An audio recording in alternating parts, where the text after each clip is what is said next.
Bueno, señores, bienvenidos a un nuevo episodio del Think Tank. En el día de hoy nos encontramos con don Vinicio Castillo Semán, político, empresario, exdiputado de la Fuerza Nacional Progresista por la circunscripción número 1 del Distrito Nacional. Sobre todo, un gran amigo. Muchísimas gracias por estar aquí, don Vinicio. Para mí un gran honor estar aquí por primera vez en este medio tan importante y rodeado de estos jóvenes talentosos dispuestos a responderle sus inquietudes. Gracias por acompañarnos. Gracias, bienvenido. Bienvenido. Gracias. Don Vinicio, ¿qué usted vislumbra en este panorama político, electoral de la República Dominicana a 9 meses de unas elecciones? Bueno, tenemos dos procesos electorales. Tenemos uno en febrero, que ya están menos de 6 meses y menos de 9 meses, y el presidencial y el congresional, que es en mayo. El panorama es complejo, pero esta batalla municipal de febrero tiene una serie de complejidades y de novedades, porque por primera vez en la historia de la República Dominicana se va a estrenar el voto preferencial en los regidores y vocales, porque ya no habrá arrastre de regidores a los alcaldes y de vocales a los directores municipales.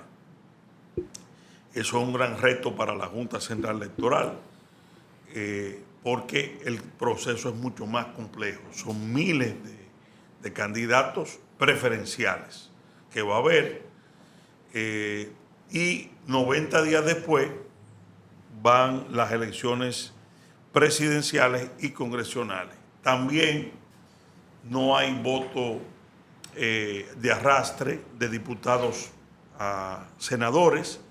Esto fue una iniciativa nuestra que tumbamos hace unos años en un recurso directo que yo intenté ante el Tribunal Constitucional.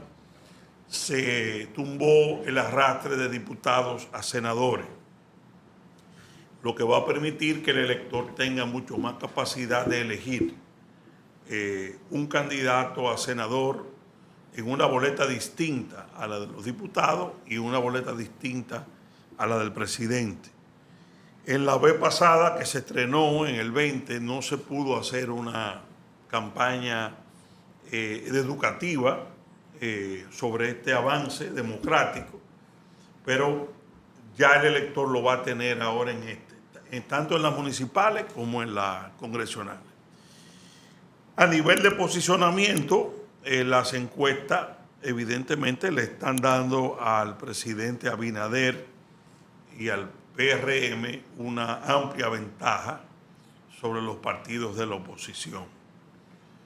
Y en la oposición está el doctor Leonel Fernández y Abel Martínez, PLD, Fuerza del Pueblo, que acaban precisamente de hacer una alianza para segunda vuelta posible, lo que indica que ellos mismos están aceptando, que están compitiendo por un segundo lugar. Realmente el PLD y la Fuerza del Pueblo compiten por un segundo lugar y apuestan a una segunda vuelta, que en una segunda vuelta se entiende que la oposición puede competir con más probabilidades frente al PRM y aliados y a la reelección del presidente Abinader. Yo creo particularmente que la alianza que hizo el doctor Leonel Fernández, que venía creciendo indiscutiblemente con su partido, la Fuerza del Pueblo, tenía un crecimiento vertiginoso después de las elecciones del año 20, que sacó apenas un 4.8% a nivel presidencial. En los primeros 2 años, el doctor Fernández logró situarse en su partido en cerca de los 30. Y iba dándose un proceso parecido a lo que pasó con el PRM y el PRD. La masa PRDista se mudó a el PRM. Así se estaba mudando la masa PLDista y su dirigencia media y de base a la Fuerza del Pueblo. Ese proceso iba un Leonel Fernández apartado de los problemas de corrupción, apartado de los presos, apartado de los grandes escándalos que están ventilando en la justicia, y hasta cierto punto un Leonel Fernández reivindicado históricamente, porque fue el hombre que dijo: el PLD de Bosch ya no existe, yo me voy de aquí hastiado por las traiciones, por los robos, por la falta de ética, que se arriesgó a pasar, después de haber sido 3 veces presidente, a sacar apenas 4.8%. Le evitó una dictadura al país, que era lo que pretendía Danilo Medina, y el país obviamente lo estaba valorando como una opción, con una diferencia moral y ética frente a la cúpula del PLD. Eso no solamente le estaba dando un gran crecimiento, sino que le hubiera permitido a que la masa silente y los jóvenes como ustedes, a lo que ustedes representan, que no son partidaristas, que no están en un partido político militando, pues pudiera competir en ese momento con el presidente Abinader en el año 2024. Ese proceso iba muy favorable para el doctor Fernández hasta febrero de este año. ¿Qué pasó? Algo insólito, que es que cuando explota el expediente Calamar, que precisamente era la reivindicación histórica de Leonel Fernández, porque él había denunciado al irse que se le habían robado la convención, la primaria, en el año 2019. El expediente de Calamar era una radiografía precisamente de cómo, para robarle la convención a Leonel, estos individuos se robaron decenas de miles de millones de pesos del Estado para imponer a Gonzalo Castillo. Es decir, el caso Calamar era una reivindicación todavía mayor a la figura de Leonel. De manera increíble, la dirección de la Fuerza del Pueblo, en vez de dejar que la caída del PLD se hiciera más estrepitosa, Danilo cogió un avión para Miami, huyendo, aunque estaba enfermo, magnificó sus problemas de salud. Los hombres más importantes del PLD habían sido enviados a Najayo.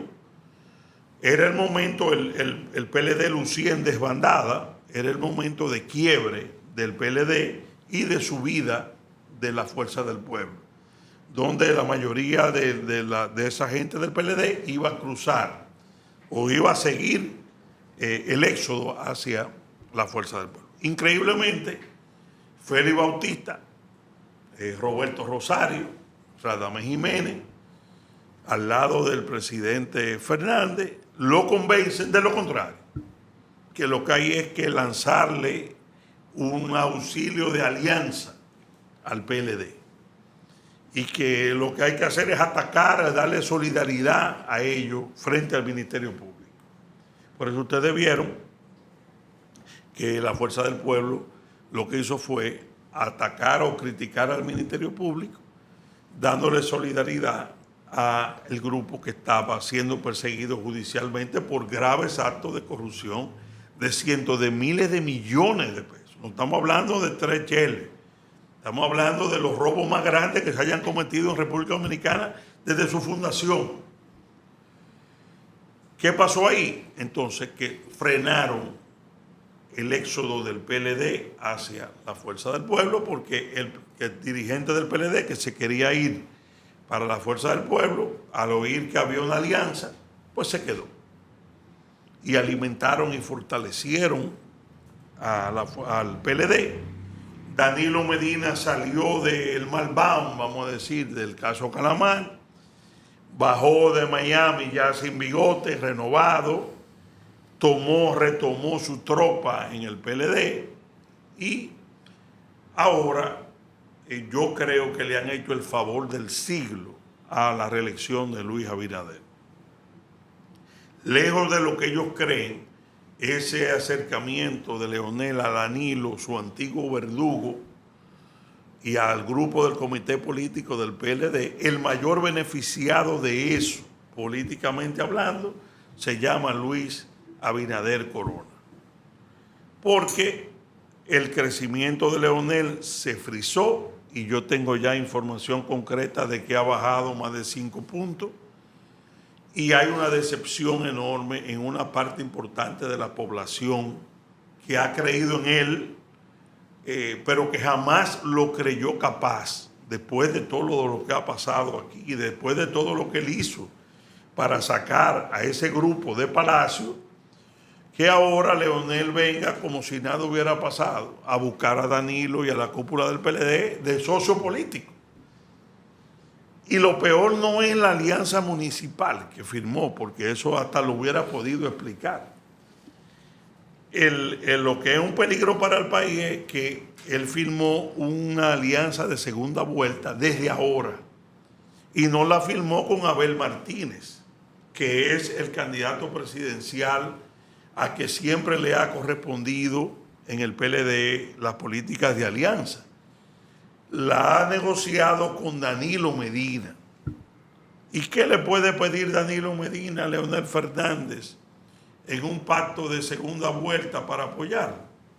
Lo lógico que le pediría a cualquiera, porque Danilo no solo está sindicado por el Ministerio Público como el director de esos grandes robos, sino que tiene a sus hermanos presos, tiene a su cuñado preso, tiene a su gente de confianza preso, y es natural que si va a un acuerdo de poder con alguien que puede ser presidente, en este caso Leonel, le va a pedir ¿qué? La destitución de Miriam Germán, la destitución de Jerry Berenice Reynoso, la destitución de Wilson Camacho y echar para atrás todos estos procesos de corrupción y dejar impune a los robos más grandes que se hayan cometido contra el país. Eso obviamente espanta el voto de la masa silente, de las personas decentes de este país, que pueden tener razones para estar disgustados con Luis Abinader y el gobierno, pero que cuando tú ves la contrapartida de lo que se le está ofertando, un Leonel con un grupo de presos de robos multimillonarios y Félix Bautista muerto de risa firmando un pacto entonces obviamente esa masa silente, que es clave para decidir elecciones, ustedes mismos jóvenes conscientes y edificados de la situación que ocurre aquí en el mundo, pues van a tener una situación moral de no premiar con su voto el crimen. Leonel nunca debió de dejar infectar su opción. Y sobre todo, porque él no la necesitaba. Si Leonel pudo haber clasificado en primera vuelta, y esos votos PLDistas que se hubieran quedado allá, venían por default en una segunda vuelta, para donde él sin ningún tipo de compromiso corrupto o de impunidad con la cúpula. Y eso obviamente ha motivado una situación que yo creo que va a frizar y a bajar sus posibilidades. En el caso particular mío, muy doloroso la situación, pero no nos dejó otro camino que romper políticamente con Leonel Fernández. Yo creo que en los últimos 30 años hemos sido su principal aliado en todas las circunstancias, las más duras, fuera y dentro del poder. Pero nosotros somos gente que nos respetamos. Nosotros somos un partido que, aunque pequeño, como decía Juan Bosch, dignos. Y nosotros, si algo tenemos que cuidar, es la coherencia de nuestras luchas. Y mi padre tiene 92 años, el fundador del partido, y es una persona con una trayectoria que nadie puede cuestionar en este país. Nos la hemos jugado por situaciones muy difíciles y no es verdad que por una conveniencia coyuntural vamos a echar todo eso por la borda porque ahora nos conviene. Nosotros nos fuimos del gobierno de Danilo Medina luchando por nuestras convicciones. En el 15, hace 8 años, hicimos lo que ningún partido político en este país ha hecho: dejar una gran cuota de poder, bien ganada, porque yo había sido el artífice de la victoria de Danilo, uno de ellos, en la campaña del 12. Teníamos una parte importante del poder. Pero cuando Danilo le trajo a Quirino a Leonel, nos dimos cuenta que era un tipo totalmente al que nosotros no conocíamos capaz de eso. Compró el Congreso Nacional para la reforma constitucional a base de soborno y entró en una serie de situaciones que nosotros dijimos, nos vamos. Pero no nos vamos callados, nos fuimos a enfrentarlo políticamente, con todos los riesgos que eso implica, desde todos los puntos de vista. Y desde el 15 hasta el 20 fue una lucha titánica. ¿Y con qué cara me le aparezco yo al país ahora? De que sentado con Danilo Medina y el grupo, como si nada hubiera pasado. Eso es una falta de vergüenza. Fíjate que ellos mismos firman el pacto, pero no se atreven a retratarse. Porque sí, Leonel sabe perfectamente lo que implica el retrato con Danilo. Es decir, que lo firman medio avergonzado, porque saben que hay toda una, diríamos, estela de Leonel se va y se separa. Es más, la Fuerza del Pueblo nace con un rompimiento con el PLD sobre naturalezas éticas y sobre temas de que somos diferentes a esa cúpula. Que Leonel lo que ha hecho ahora es sacrificar a su propio partido, porque ahora crea una crisis de identidad de la propia militancia, porque al decir que ya están arreglados Danilo y Leonel, obviamente la militancia no tiene por qué sentirse leal a los símbolos y a los votos partidarios. Y eso está ocurriendo, por ejemplo, aquí en la capital y en las grandes provincias, donde la militancia PLDista, de la Fuerza del Pueblo, está corriendo ahora tras los candidatos más importantes del PLD municipales. El caso de Domingo Contreras, el caso de Luis Alberto en la Santo Domingo Este, el caso del hijo de Monchi Fadul en Santiago.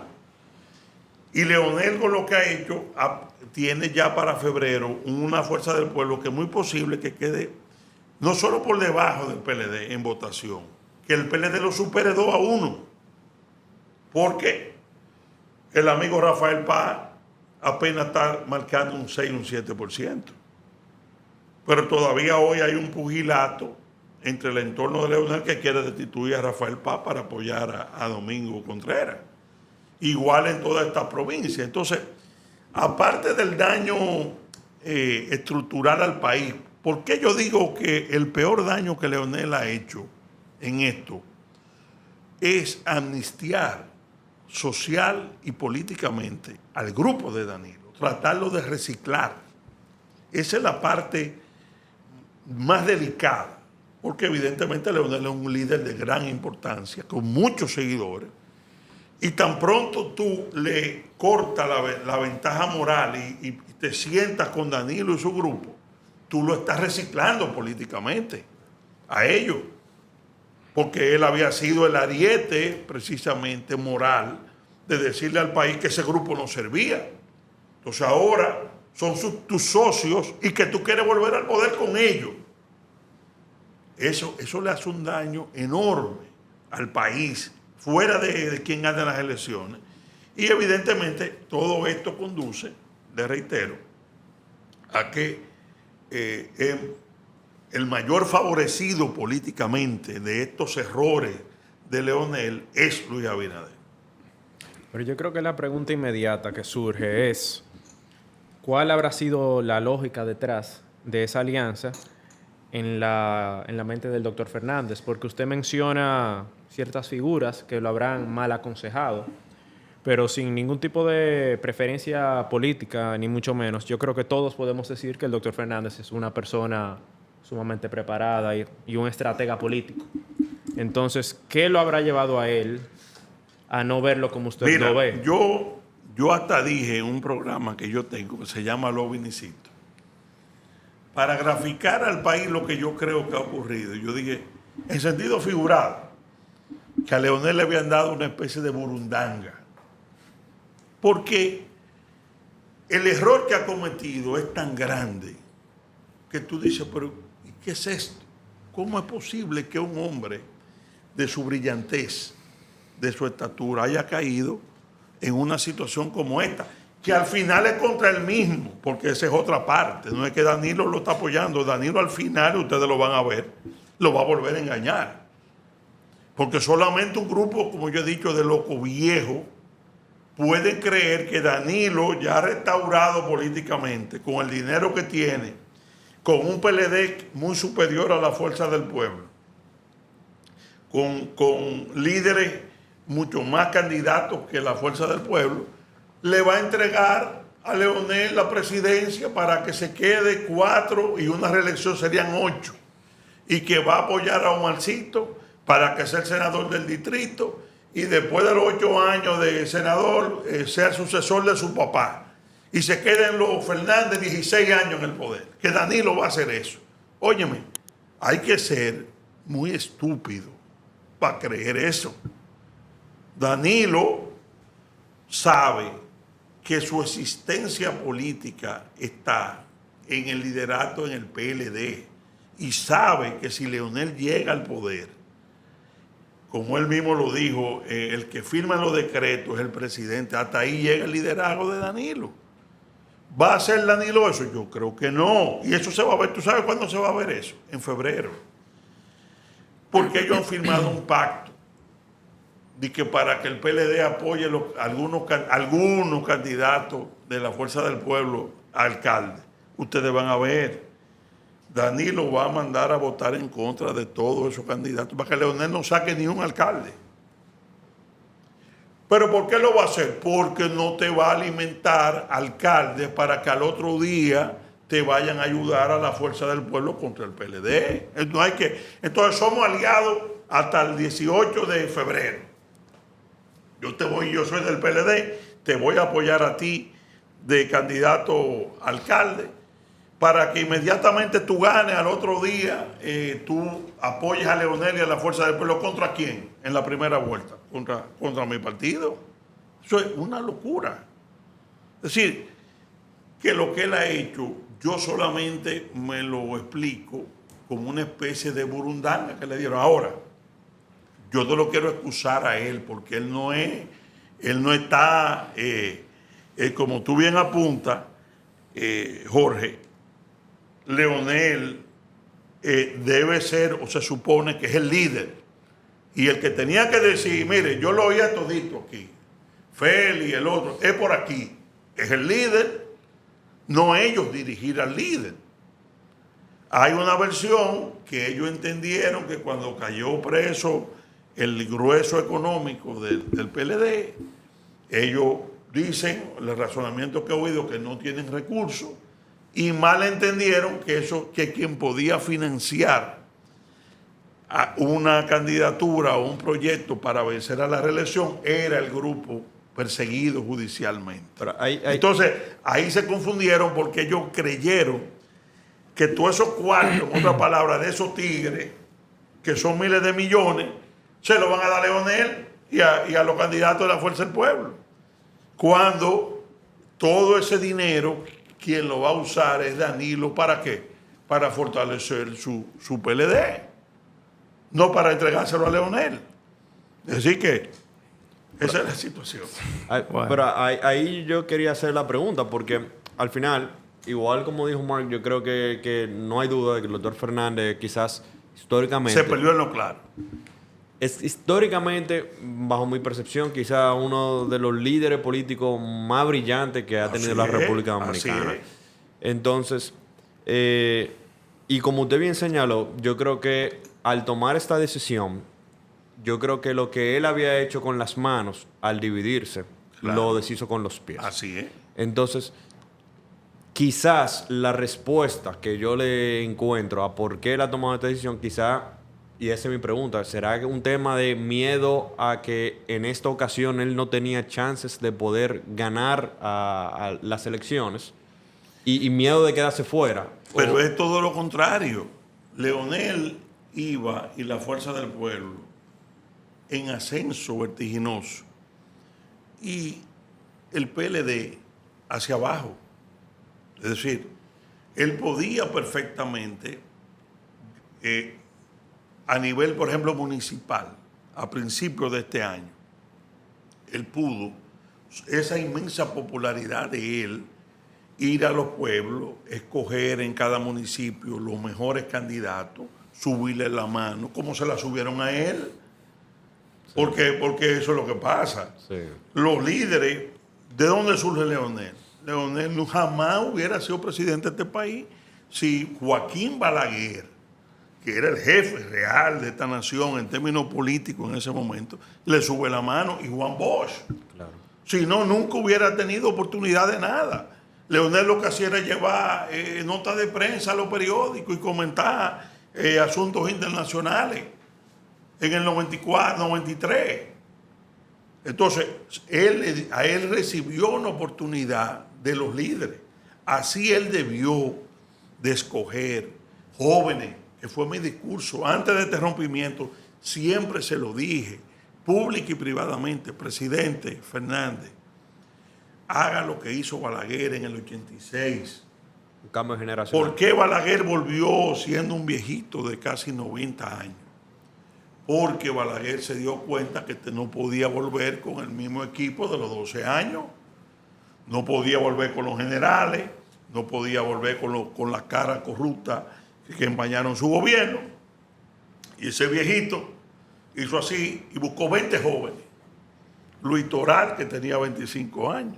Quique Antún, que era un muchacho, el chato, peinado, Minú Torres, hizo una renovación de su entorno. Y el país dijo, no, pero este viejo lo necesitamos, porque tiene la experiencia, pero el hombre viene renovado. Y así fue, y volvió, y no volvieron las represiones de los 12 años. Vino un Balaguer reinventado. ¿Qué pasa? Leonel no se ha querido reinventar, porque no solamente no ha renovado su entorno, el de él, sino que ahora lo quiere reforzar con los miembros del comité político del PLD con un pacto.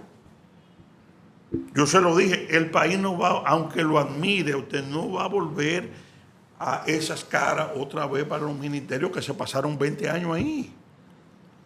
Pero ellos no entienden. ¿Dónde está el desenfoque de ellos? Yo fui uno de los estrategas fundamentales de ellos durante 20 o 30 años. ¿Dónde yo he percibido que hay una miopía enorme del problema? Que él se ha traído unos consultores de fuera que se llevan mucho, que no tienen primero conocimiento del medio social nuestro y se llevan de las encuestas. Y las encuestas son datos que tú tienes que coger con pinza. ¿Qué le dicen? No, mire, ese tema de la corrupción y de la impunidad, eso no le interesa al pueblo. A la sociedad no le importa. Eso, de quién es ladrón, que la corrupción, que eso parece en el 10º lugar. Y yo digo, eso un muchacho joven que no tenga experiencia se puede creer eso. El que ha vivido aquí sabe, del 78 para acá, que no ha habido un solo proceso electoral donde el tema de la corrupción y el tema de la impunidad no haya sido un tema determinante. Sí. El tema de Haití, también le dicen, fíjate que Leonel no habla de eso. Es un tema que porque ellos le dicen, no, eso tampoco le importa al país. Entonces él cree que va a ganar con el plátano caro, que la inflación, y que con el tema de la inflación ya él es presidente, y te equivocado. Pero le estaba funcionando, según usted dice. En las encuestas él estaba subiendo. Él no ha subido más de un 29%. Pero es mucho eso. Bueno, pero pues, ahora, ¿cuál es la situación? La inflación ciertamente es un factor. Externo. Pero ¿qué pasa? La gente está más informada ahora que hace 30 años. Ustedes son jóvenes, ustedes entran a estos aparatos y se dan cuenta que Alemania, que es la locomotora económica de Europa, está en recesión. Claro. Estados Unidos está en recesión. Es decir, hay un impacto enorme mundial con los temas de los precios. Entonces, que ciertamente las masas populares abajo no entiendan eso bien, eso es verdad, pero con eso tú no ganas. Porque al final hay una franja que se llama masa silente, no partidarista, que no pertenece a ningún partido, que es la que decide, porque se gana con más de un 50%. Y ese 15% es al final el que dice, es por aquí. Y esa masa silente sí le va a interesar el tema de la corrupción, claro, el tema de la impunidad, el mismo tema de Haití. Es decir, que ese discurso de que los huevos están caros y que con esto, porque hay inflación, o hay apagones, ya me van a elegir, está equivocado. Está equivocado. La gente se molesta y hay mucha molestia. Y no estoy con esto defendiendo. El gobierno tiene muchos problemas y mucha gente inconforme. Pero si la alternativa que tú le das a un grupo de delincuentes que van y que tienen procesos abiertos en los tribunales y que esos son los que van a gobernar. Entonces, o se abstiene la gente o favorece al que está o busca otra opción. Pero a eso no lo van a elegir. Y ahí es que está el desenfoque de que él tiene. Su propio discurso. Si usted se pone a ver en los últimos 2 años, el discurso de él ha ido decayendo. Él es un súper intelectual, un hombre que se guardaba los pronunciamientos para temas importantes. Ya estos manejadores lo ponen a hablar, que yo a veces leo la cosa y digo, pero este no es Leonel, porque lo están poniendo a rebajar su propia categoría de jefe de Estado. Tú no eres un candidato cualquiera. Tú eres un hombre que ha sido presidente 3 veces del país. Tú no puedes plantear, por ejemplo, la última que planteó, que la democracia está en peligro. Porque, ¿cómo tú vas a decir que la democracia está en peligro? Tú puedes criticar a la Junta que te quiere, pero no digas que la democracia está en peligro. Y mucho menos al lado de Danilo Medina, que tú le dijiste el Trujillo del 21, de partner. ¿Cómo tú vas a hablar de democracia?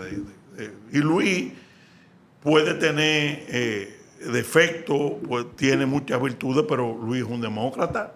Luis no es un tipo, hasta el día de hoy, que nadie puede decir ningún partido o periodista o político que lo esté persiguiendo. Es decir, críticas que tú ves desproporcionadas, que tú dices, este no es el hombre. A Leonel siempre lo ha acompañado la prudencia en su forma, en su pronunciamiento. Y eso obviamente le va creando una expectativa de desgaste. Porque Leonel la primera vez que fue presidente fue hace 30 años. Es decir, él está yendo a una cuarta, optando por una cuarta reelección 30 años después de haberlo elegido el país por primera vez. Que tiene problemas generacional con la generación de ustedes, que dice, bueno, pero este hombre hace 30 años que fue presidente, ¿por qué lo vamos a volver a elegir? Y él tenía un chance, a mi juicio, y yo se lo dije muchas veces, con el librito de Balaguer, con la experiencia de Balaguer, aprovechar su experiencia, pero con juventudes, no con un grupo de tigres que sabemos todos qué es lo que quiere volver a hacer. Porque ahí es que tiene el problema. Ahí es que está el problema, no, definitivamente. Ustedes tienen... Sí, adelante. No. Bueno, yo quisiera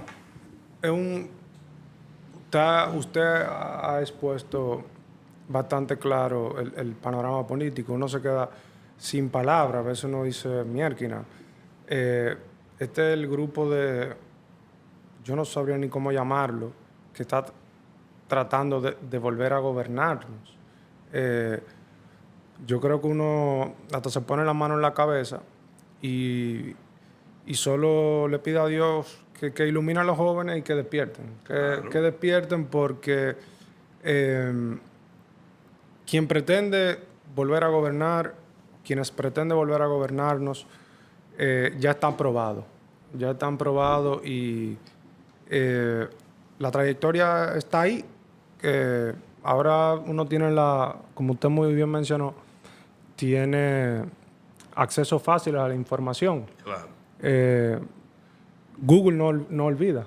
Así es. Entonces, solo hay que sentarnos a leer noticias de tiempo pasado y cada quien que saque sus conclusiones. Entonces, siguiendo... Yo quería, escúchame, un punto que tiene que ver con la juventud.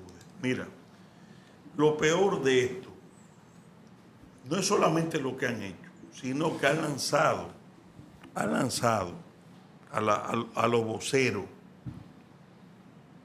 de ambos partidos a construir un discurso, una filosofía de corrupción política, que es todavía peor, que es meterle en la cabeza a la población, sobre todo a ustedes los más jóvenes, la máxima de que en política se hace lo que conviene. Yo le iba a hacer esa pregunta. No importa lo que tú tengas que hacer. Y esa es la teoría de los vagabundos. Sí. Eso es la teoría de los sinvergüenza. Porque ciertamente en política tú tienes que hacer lo que conviene, pero con un límite de no renunciar a principios, por el mensaje que de se no envía. renunciar a tus luchas. Eso es básico, de no renunciar a tu coherencia. Porque, ¿qué se le quiere meter a la cabeza a los jóvenes? No de manera sutil, no, de manera abierta. La corrupción es un tema. Sí, olvídense de corrupción. Aquí son ladrones y vamos para arriba. No, a mí que con expediente y todo, vamos para adelante.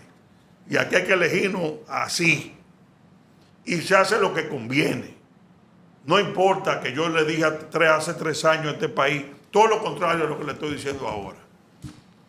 Que esto era lo peor, ahora yo lo quiero de par del mío. ¿Por qué yo hago énfasis en eso? Porque esa filosofía, al calar en los jóvenes y en el quehacer político, va enfermando más la sociedad. Claro. Porque es el ejemplo. El ejemplo.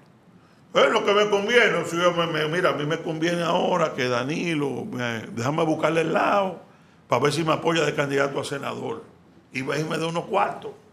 Pero, Y me pone, me conviene. Déjame, por ejemplo, hay mucha gente que me ha dicho, pero quédate callado. Que tú no sabes si en las negociaciones ahí... Que se te pega. Que se te pega. No enfrente al líder, déjalo tranquilo, que te pueden... Y si llega al poder, pues entonces empieza también. Pero tú estás contrariando lo que... No. Ese tipo de actitud va moldeando a los jóvenes que están empezando ahora. Tú dices, coño, pero esto es este es el modelo a seguir. Y los decentes no se quieren meter. Y entonces los decentes aleja al político cuando joven dicen de la eso, política. pero ¿para qué yo me voy a meter en ese tercolero? Déjame seguir, yo estoy en mi profesión, yo estoy ganando bien en mi profesión, yo estoy ganando bien en lo mío. Yo no me meto en eso. Y obviamente, ¿quién pierde? La sociedad y pierde el país. Por eso, que eso lo haga cualquiera por ahí. Bueno, eso es, pero que no lo haga Leonel. Leonel es un paradigma. Leonel es el sucesor político de Bosch. Hubo un amigo que le dijo, que no quiero mencionar el nombre, sobre que en un momento dado, Bosch nunca, cuando fundó el PLD, miró para atrás, para el PRD. Nunca. Y sacó 17,000 votos, y sacó 200, pero nunca miró para atrás. Y en el 90, le ofrecieron respaldo en el 90 y Juan Bosch lo rechazó. Y un amigo importante le dijo a otro, pero no ganó. Y ese amigo le dijo, pero es Juan Bosch hoy. Y ese paradigma que tiene 20 años de muerto sigue siendo un referente. Si se hubiera caído, juntándose con todo lo que 20 años él había dicho que era lo peor en aquel momento, se caía. ¿No entiendes? Entonces, la gente en política tiene que aprender a defender luchas, principios coherentes. No que no tenga flexibilidad, porque tampoco es que tú tienes, pero hay límites de cosas que tú puedes hacer y no puedes hacer. Y yo creo que lo que el doctor Fernández ha hecho, te reitero, tiene demasiadas aristas negativas. Y ya yo creo que hoy él lo está viendo, porque él está sintiendo el rechazo de la sociedad, incluyendo jóvenes. Yo mencionaba ayer en un programa, felicitaba a Ernesto Jiménez, joven como ustedes, hijo de Domingo Jiménez, un dirigente del PLD que después fue de Leonel, pero un bochita que murió hace poco con un cáncer. Ernesto, que está en Esto No Es Radio, con Pedro Manuel Casale, un grupo de comunicadores, estaba diciendo que tenía objeciones morales y éticas sobre ese comportamiento. Es decir, hay mucha gente del mismo Leonel que sabe que lo que yo estoy diciendo es la realidad y que la comparte. Obviamente muchos de ellos, por respeto al mismo líder, no dicen nada, pero se lo hacen saber. Yo, por ejemplo, yo fui al registrador de títulos el martes. Me quedé asombrado la cantidad de colegas que se me acercaron para decirme qué fue lo que pasó. Gente de Leonel. Pero ¿y qué fue lo que le pasó al líder? ¿Pero y qué es esto? Es decir, hay una decepción enorme dentro de su propia gente que ha creído en él y que lo creía incapaz de un paso como el que él ha dado. Yo creo que el límite está raya a lo que no afecte tu principio, Claro. Tu ética, Ese es el parámetro. tus valores morales, la frontera. tu norte. Claro. Porque, bueno, es un tema bien delicado. Así es. Y cambiando un poquito el tema, que es realmente una preocupación. A mí en lo personal me preocupa. No vislumbro una solución. Eso lo saben hasta los chinos de Bonao, pero nadie como que le entra. Han pasado diversos presidentes y al final ninguno ha podido resolver ni ha dado con una solución contundente. Parece ser que aunque se tenga la voluntad política de realizar o de ejecutar un plan que pueda resolver ese problema, hay algo que lo impide. Y realmente uno se pregunta y se cuestiona, ¿qué es eso? ¿Qué es lo que lo impide? Y es, bueno, el problema de la frontera. ¿Qué vamos a hacer con nuestro país? El problema es complejo y cada día más peligroso para el país, porque ustedes saben que Haití está en un colapso total, sin precedentes. Y hay un plan de fusionar República Dominicana con Haití, que nosotros hemos durante décadas denunciado. ¿Usted podría brevemente explicar ese plan? Claro. ¿Y de dónde viene y todo eso? El plan viene... Y solo una pequeña nota. ¿Y si esa sería una fusión de hecho Claro, o de derecho? Claro, es una sea, fusión poblacional. Poblacional. ¿Qué es lo que están haciendo? Que lo han avanzado mucho en eso.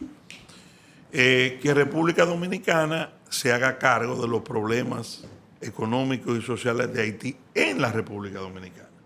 Le estamos dando las maternidades. Dime qué país del mundo, uno solo menciona, permita permite que sus maternidades, el 70% de las camas, sean para ilegales extranjeros. Solo la República Dominicana. Solo la República Dominicana admite eso. Ahora mismo nosotros acabamos de impugnar una resolución de educación que le permite la inscripción a los ilegales haitianos de sus hijos sin ninguna documentación, sin un papelito, que viola la Constitución, viola todo, pero lo estamos invitando a venir.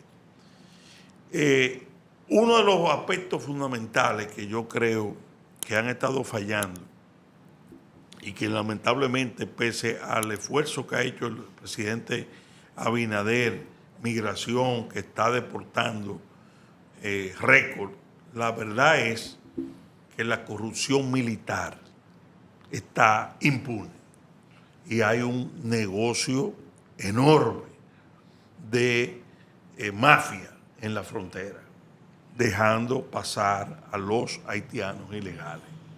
Los deportan y regresan. ¿Por qué los militares están así? Siempre, evidentemente, eso es un tema histórico, pero no ha habido una sanción. Ni adentro de las Fuerzas Armadas. Yo no he visto que le hayan en formación quitado las insignias deshonrosamente a militares corruptos en la frontera. Pero tampoco he visto que el aparato judicial del Estado, pese a que el CEFRON ha estado sometiendo más de 200, 300 expedientes a los cabecillas, a la gente que está moviendo ese negocio, la mayoría, en un 95%, están sueltos y sin proceso, o reincidiendo. Es decir, el Estado está indefenso, tanto desde el punto de vista de la corrupción militar como del tema de la punición judicial. No hay rigor. Se ve el tema del macuteo como un deporte. Ah, no, sí, que le dieron 10,000 pesos, que alguien está cobrando. Sí, se ha socialmente medio aceptado eso. Especialmente por los sueldos que tienen los militares. Pero eso, evidentemente, la proporción en que está ya con un Haití colapsado, eso significa la destrucción de la República Dominicana en corto plazo. Obviamente, ¿qué le falta a ellos?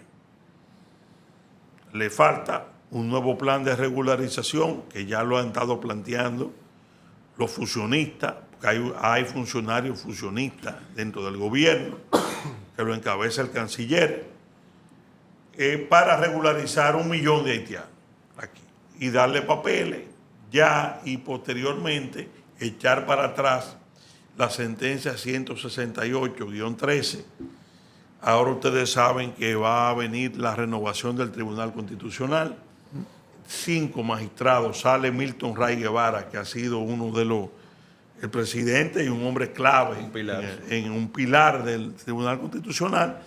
Los fusionistas quieren asaltar el Tribunal Constitucional para echar atrás la sentencia 168-13, porque el plan de fusión lleva 2 fases. La fase de población, 2, los refugiados. Ellos van a querer alegar ahora la guerra que se va a armar en Haití con las tropas africanas. Ese éxodo va a querer que nosotros lo reconozcamos como refugiado para que no lo podamos deportar. Y tercero, crear una minoría nacional con derechos especiales de haitianos. Por eso necesitan la nacionalidad dominicana para los haitianos. Recuerden que la Corte, ustedes que son estudiosos del derecho, que la Corte Interamericana de los Derechos Humanos llegó al atrevimiento de ordenarnos en una sentencia que variáramos nuestra constitución actual y que todo haitiano que haya nacido en la República Dominicana se considere dominicano. Porque a la hora de que ellos tengan 1 millón, 2 millones de haitianos dominicanizados vía nacionalidad, ya ellos tomarían el control del país a nivel jurídico. Es decir, Ahora, ¿por qué las potencias están forzando esto? Es porque no quieren saber de los dominicanos. No, es un tema económico para ellos y migratorio. Estados Unidos no quiere haitianos en su frontera. No quiere haitianos en Miami, en Nueva York y en la costa este. Francia tampoco quiere. Ninguna de las potencias quiere. Haití es un dolor de cabeza ponerle el orden internamente. ¿Cuál es la solución más práctica desde el punto de vista de ellos?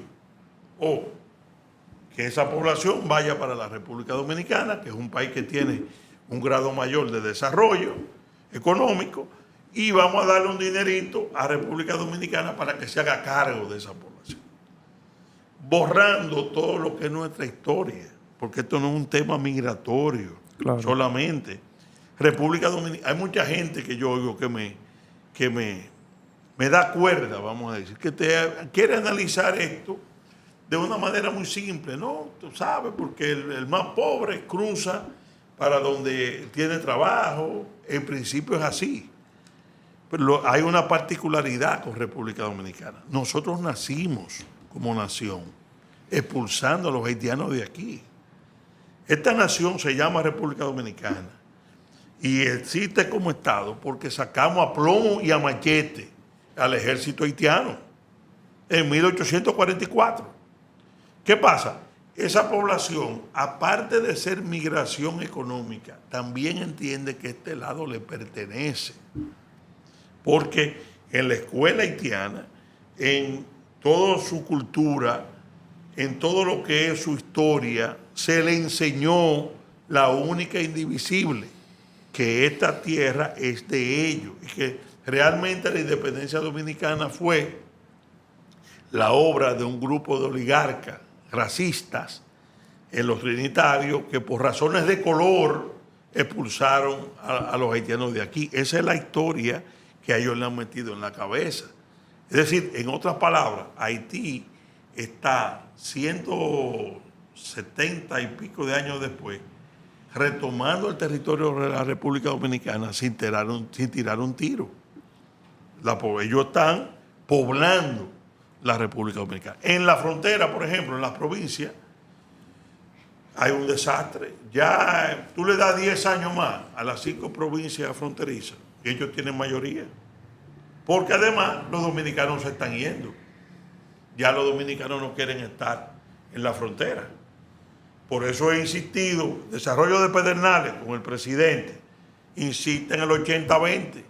De nada a nosotros nos sirve que el Estado invierta $1,000 millones, desarrolle Pedernales para hacer millonario un grupo de empresarios turísticos que van a llenar eso de haitianos en mano de obra y de quitar las oportunidades a los dominicanos de la frontera. Es decir, el Estado justifica esa inversión para que los dominicanos pueblen la frontera. Pero si es para y traerlo para acá ellos, lo que va es agravar el problema. Si se lo deja a los empresarios como tal, el empresario turístico, ¿qué va a querer? La mano de obra más barata. Te va a querer convertir a Pedernales, que de hecho ya está haitianizada, en una superpoblación haitiana, trabajando en los hoteles, trabajando en el puerto, y los dominicanos ausentes. Es un tema de tiempo, de 15, 20, posible que yo no lo vea, pero ustedes lo van a ver. Ese es el tema. Ustedes lo van a ver en 30 años, ustedes van a ver a su país haitianizado totalmente y perdido, porque no es solamente, no es una migración que se absorbe y se dominicaniza, que fuera diferente. No, es una inmigración que viene y se asienta entre ellos con una idea unida de su nacionalidad, que no es integrada a la sociedad dominicana. Es decir, cuando tú analizas la integración de los haitianos a los dominicanos, no se da como en otras sociedades. ¿Tú me entiendes? Y sobre todo por el tema histórico. Ellos son nacionalistas, son y tienen una idea de que esta nación le pertenece. Y tienen a los dominicanos, lamentablemente, anestesiados. Con burundanga, como diría, yo decía ahorita de Leonel. Tiene a la población, tú ves la gente, yo salgo a la calle, la gente te felicita. Muy bien, doctor, lo vi en el programa. Siga ahí el discurso nacionalista, pero de ahí Nadie no hace pasa. nada. Es decir, el dominicano está en su confort, porque mientras el problema no me llegue a mí, eso es un problema de otros. ¿Usted sabe cuándo yo llegué a Ese pensar es así? el tema. Sí. Que es un... Y siempre hago esta similitud. Eso me pasó a mí con el virus que llegó. Yo lo vi por primera vez, cuando vi esas noticias. Eso está en China. Sí, Eso sí. nunca va a llegar aquí, es un disparate. Hasta que te llegó. Hasta que me llegó. Sí. Entonces, ahí es que uno... y no es un tema de... Porque lo quieren polarizar, que odio, que... No, es un tema de odio. Claro. A todos. Claro. Creo que no, somos humanos todos. Claro. A todos nos da pena. Claro. Una crisis humanitaria que hay allá. Al final, ok, somos vecinos, pero... Y uno como patriota quiere ayudarlo. Claro. Pero allá... Claro. Naturalmente, pero uno tiene que Es que proteger somos su un pueblo país. pobre. El problema es que nosotros no podemos cargar con los problemas de ellos aquí. Claro. Sin sacrificar a nuestra gente. Pero, Por ejemplo, Eso- cuando tú ves, por ejemplo, que se gastan 15,000 millones En salud. en parto, en salud. ¿Y en perjuicio de quién? En perjuicio de los pobres dominicanos que van a los hospitales. Pero eso le quería comentar, que yo tengo una opinión personal y es que a mí me parece que cuando uno ve las encuestas, y usted lo mencionó ahorita, el problema haitiano es número 10. Sí. O sea, a la gente, Después de la corrupción. a la gente le preocupa el costo de la vida, Sí. la delincuencia. Sí. Pero yo creo que siempre se habla del tema haitiano como un tema de soberanía nacional, nacionalismo, que lo es. Sí.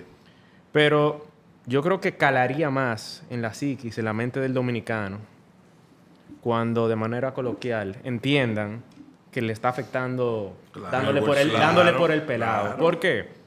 Porque en los estratos más bajos de las clases sociales dominicanas, con sueldos que viven de sueldos Claro. mínimos, es que más afectados se ven. Claro. Cuando en la agricultura, en la construcción... Desplazado el dominicano, El dominicano. sueldo mínimo no Y el sube, sueldo, claro. el sueldo mínimo nunca Por- sube ni va cuando a hay, subir. cuando hay tanta oferta Claro.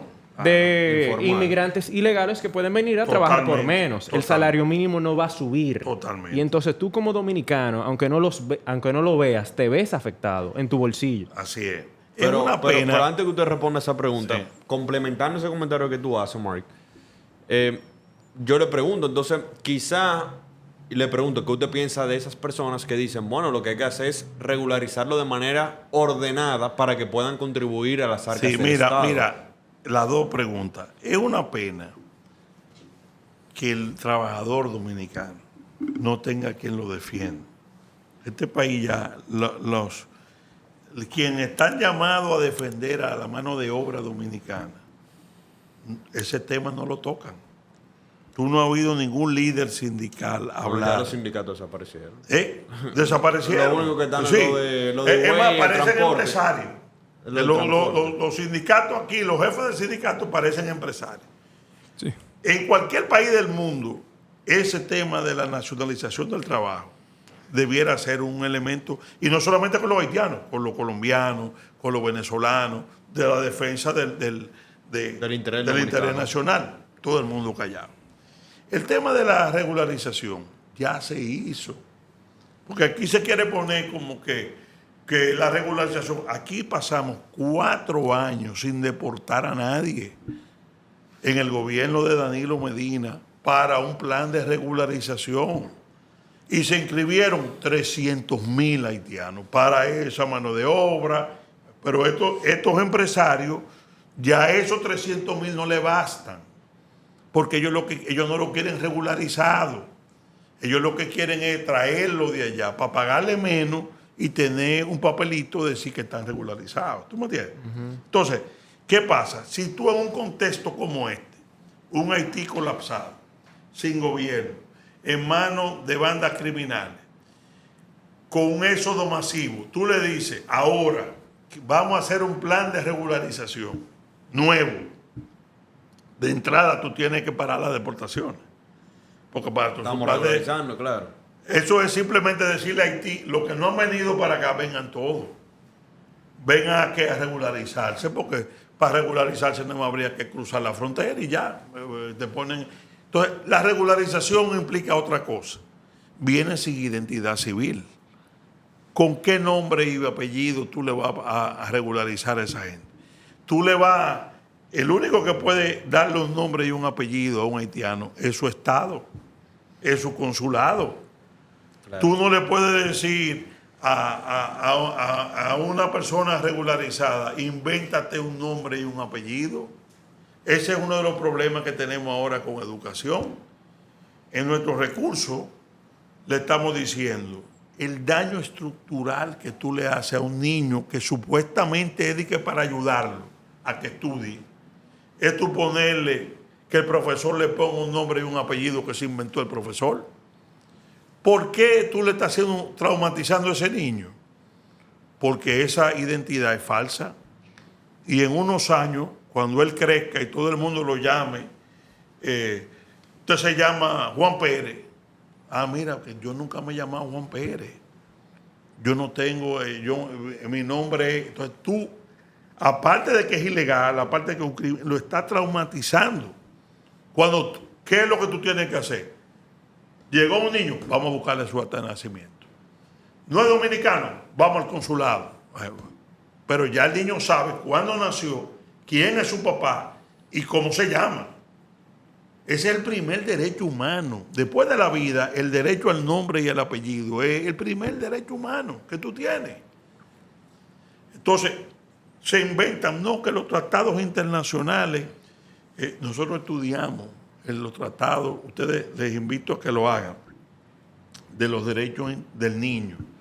En ningún momento se le obliga a un Estado o se le dice a un Estado que tiene que inscribir a ilegales sin ninguna documentación. Eso es mentira. Una cosa absurda. Y además, otra cosa, si algo tienen los padres dominicanos que no declaran a sus hijos de incentivo, es inscribirlo en los colegios. Si tú le dices que tú no tienes que llevar papeles, pues no lo hacen. Es decir, tú estás fomentando el caos. Cuando tú dices que se puede inscribir cualquiera sin nombre, sin apellido, sin papeles, tú estás fomentando el caos. Porque es una cosa absurda. Entonces, es complejo lo que te digo. El plan de regularización no puede en este contexto jamás hacerse, porque significaría la fusión con Haití. Ahora mismo tú dices, vamos a regularizar a 1 o 2 millones de haitianos aquí, que ya hay ilegal aquí, más lo que vengan, este país hasta ahí llegó. Y yo he dicho, se lo he dicho al presidente de la República públicamente y a los funcionarios, si se meten en eso, aquí va a haber problemas, porque habría que combatir eso de cualquier forma, porque ahí estaría envuelta la existencia misma de este país. No puede haber nuevo plan de regularización en este contexto. Después que ellos normalicen Haití, después que terminen el muro, después que se deporten a lo que haya que deportar, se podría, pero eso no, en este contexto sería la fusión con la República de Haití. Pero la opinión del dominicano de a pie, ¿qué usted piensa que es sobre este tema? El dominicano de a pie, el dominicano de a pie ve el problema, lo que yo he apreciado. Ve el problema, simpatiza con la causa, pero no da el paso de involucrarse en la lucha. Cuando digo la lucha, no es una lucha armada ni de violencia, porque nosotros jamás vamos a promover violencia. Para nada. Pero a una situación activa. La gente, lo que te digo, se limita a eso, a alentarte. Muy bien, pero de ahí.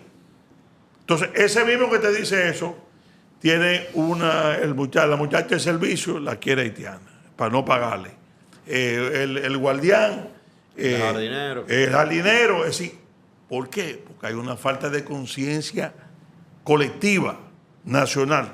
Lo que está viendo es su interés. Y no, hombre, eso siempre ha pasado. Es decir, no tiene la visión de contexto de que este es un problema mucho más allá de un problema económico, de una migración económica. Fíjate que la misma actitud de los haitianos ha cambiado. Hace 20 años el haitiano era pacífico, venía su construcción, ya no, ya la clase media haitiana está aquí, ya los ricos de Haití están aquí, ya están comprando tierras en cantidad en la frontera. Es decir, ya tú tienes una toma del país de manera organizada de parte de ellos. Y obviamente, mientras los dominicanos tengamos la burundanga de que lo dejemos hacer, bueno, cuando despertaremos de eso, ojalá y no sea tarde. Esa es la situación. Pero el gobierno actual, yo creo que ha dado pasos sin precedentes en materia migratoria. Récord histórico de deportaciones, un proyecto que por el mismo nombre que lleva es muy controversial, el tema del muro fronterizo. O sea, que llevarlo a cabo, ejecutarlo como se está haciendo. Y yo fui el que lo propuse. Conlleva valentía. En el Congreso, conlleva claro. valentía. Y no lo estaba esperando que Luis lo hiciera. Una No, sorpresita. fue Yo una creo que el sorpresa. presidente es patriota. Sí, Yo creo que el presidente es patriota, pero sí, tiene la y mano aparte atada. de eso, en cada foro internacional que el presidente va, pone bien en claro la postura de la República Dominicana sobre el tema haitiano. Pero Gabriel ahorita mencionó dos temas, y usted también. Gabriel mencionó el de las parturientas y usted el tema del macuteo, la mafia en la frontera, de los militares. De lo que se puede percibir, ¿qué tan complicado es solucionar esos dos temas? O sea, si el presidente, que parece ser una persona bien patriota, ¿es más complicado resolver el tema del macuteo de los militares, el de las parturientas, que hacer la cantidad de deportaciones que se están haciendo de un muro? O sea, ¿por qué no se hace? Mira, el problema, yo soy de los que cree en la sinceridad del presidente en estos temas. Ahora, ¿qué pasa? Al él tener dentro del gobierno a gente que está contraria a ese discurso y mantenerlos en los cargos, hay una gran cantidad de personas que entienden que hay un doble discurso. Que el presidente dice una cosa, pero que en los hechos se hace otra. Cosa que yo se lo he dicho privada y públicamente.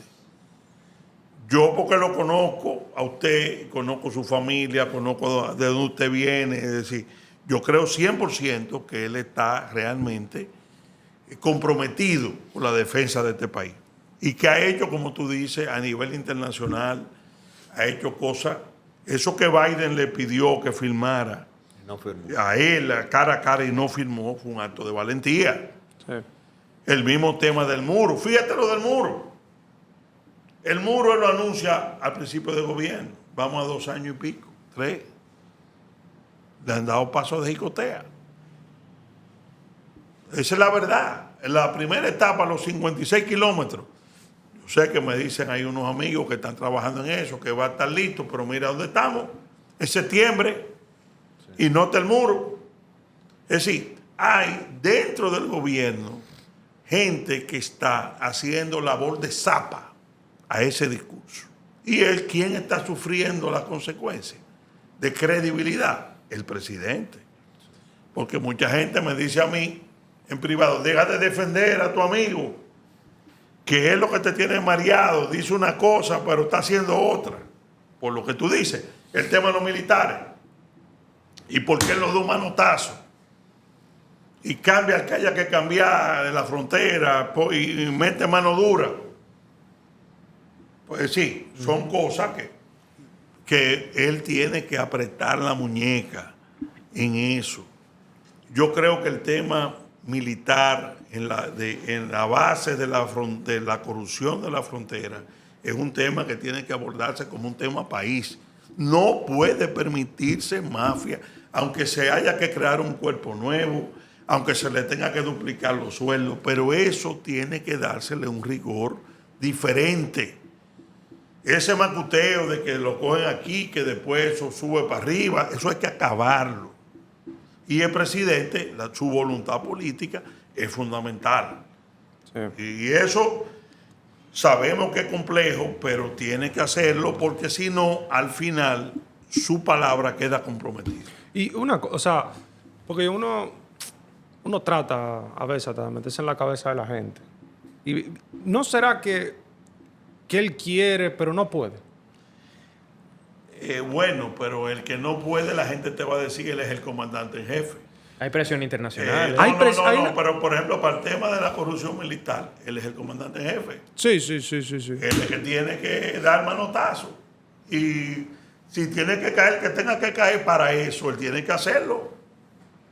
Porque si no, lo que te digo, ¿qué es lo que le están diciendo? Usted está deportando mucho, pero hay alimentando la mafia. Un reciclaje, se van, pero entran. Hay quienes critican el muro por eso. Dicen que si el macuteo no lo acaban, el muro entonces no tiene tanto Pero es que sentido. las dos cosas. No, claro. Es decir, el país necesita defenderse en el tema de la corrupción militar. La Procuraduría, el Ministerio Público, así como ellos persiguen los actos de corrupción administrativa, tienen que perseguir a los traficantes de haitianos y meterle, cuando tú le metas 10 condenas de 20 años a los jefecitos de los pueblos de fronterizos, lo piensan 2 veces, pero tiene que dar ejemplo. Ahora, ¿quién puede motorizar el liderazgo del Estado para eso? El presidente. Tiene que hacerlo, porque si no, el problema, lo que te digo, lo que se va a ir agravando. Es así.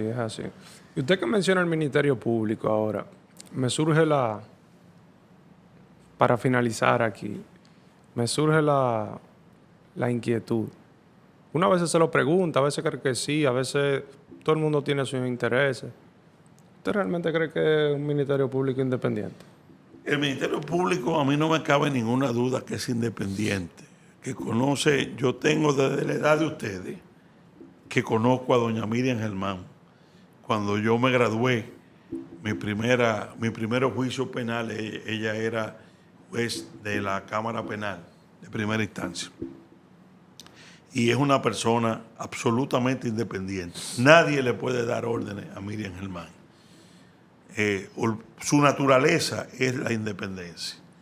Y yo estoy seguro de que también Luis Abinader, cuando hizo ese juramento sagrado, que lo hizo inusualmente, la llevó al palacio, a ella y a la magistrada Jenny, ha cumplido ese compromiso con el país.